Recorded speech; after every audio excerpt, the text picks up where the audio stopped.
बेशक मैंने जैसे फेसबुक के थ्रू अपने खुशी का इजहार किया। ये एक मैं आज बहुत इमोशन से मुझे पूरा याद है कि पीडीपी की हुकूमत थी। हमारा यहाँ मरहूम गुलाम मोहम्मद डार साहब जो यहाँ के नंबरदार हुआ करते कचलू काजीपुरा के, उनके सहन में एक जलसा हुआ। 2006-7 की बात है। पंडितपुरी साहब ने, दिलावर साहब इरिगेशन और फ्लड कंट्रोल के मिनिस्टर थे, तो पंडितपुरी साहब ने कहा कि आपके हमसाया पानी के बगैर है, हमारा फसल जल रहा है, जो हम खासकर हम लवर काजियाबाद की बात करते हैं। तो दिलावर साहब ने कहा, आज के दिन उन्हें भी याद करेंगे, दिलावर साहब ने कहा हमसाया को मैं परेशान होने नहीं दूंगा। तो ये स्कीम, ये 1984 में इसने स्कीम की थी, दिलावर मीर साहब ने, उस वक्त गुलाम मोहम्मद शाह चीफ मिनिस्टर थे। एक वो स्कीम थी, बहुत बड़ी स्कीम थी, जो पूरे रफियाबाद को, और उसके जब पंडितपुरी साहब ने इसरार किया तो दिलावर साहब ने वादा किया कि इरिगेशन। तो 2008 तक वो मिनिस्टर थे। 2008 में ये असेंबली डिसॉल्व हो गई। उसके बाद हमारे यहाँ 2008 के एंड में इलेक्शंस हो गए। 2009 में जहाँ काम फंसा हुआ था, 2009 में वहाँ काम फंसा।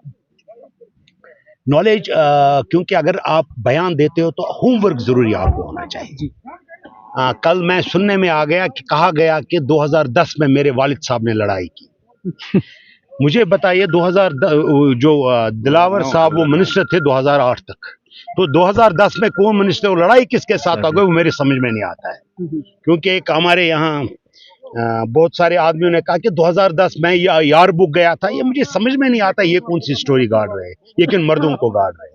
हकीकत ये है कि ये स्कीम 2009 में रुक गई है।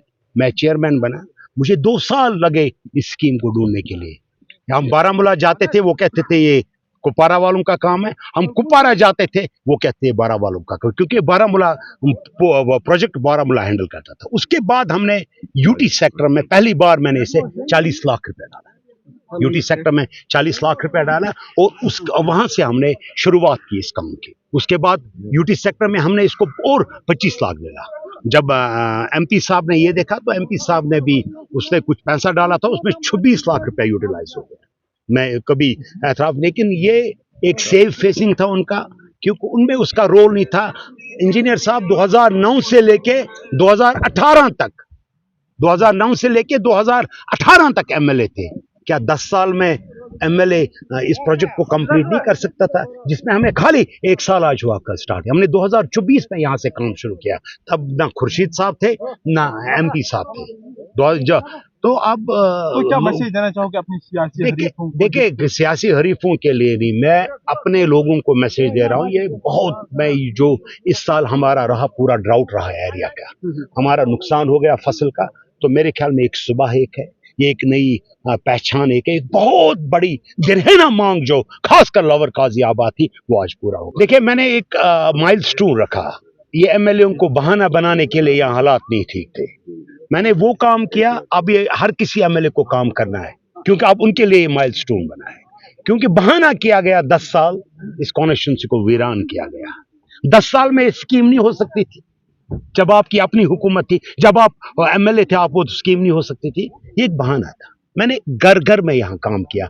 मेरे ख्याल में काजियाबाद में जितने रोड मैग्नेमाइज हो गए, पूरे जम्मू कश्मीर में उतने रोड मैग्नेमाइज नहीं हो गए कि किसी भी डिस्ट्रिक्ट कॉन्स्टिट्यूंसी को। आप देखिए, कुपवारा में हर जगह, चाहे मावर में हो, चाहे बावर का ब्रिज हो, मोनबल का जो ये बांडी का ब्रिज हो, चाहे ये दोबीमाला हरिल का ब्रिज हो, या कहीं भी यहाँ वहाँ हमारे यहाँ चंगरी में जो भी पीएमजीएस के रोड है।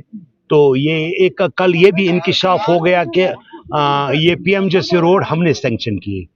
ये एमपी को ये किया जाता है कि आपके इलाके में इतने रोडों का काम चलता है, जो देने वाले होते हैं वो रोड हमारे होते हैं। जब तक डीडीसी चेयरमैन साइन नहीं करेगा रोड को, तब तक वो आगे फॉरवर्ड नहीं हो जाता है। तो ये समझना चाहिए हमको कि लोगों को हमने बहुत बेवकूफ बनाया। अब रियलिस्टिक पे बात करें, अब हकीकत पे बात करें। आप जितने भी मेरे बाद आने वाले हैं या अभी जो है, उनका माइलस्टोन फिक्स हो गए, उन्हें काम करना है। क्योंकि मैंने यहाँ इनको दिखाई कि डेवलपमेंट की राह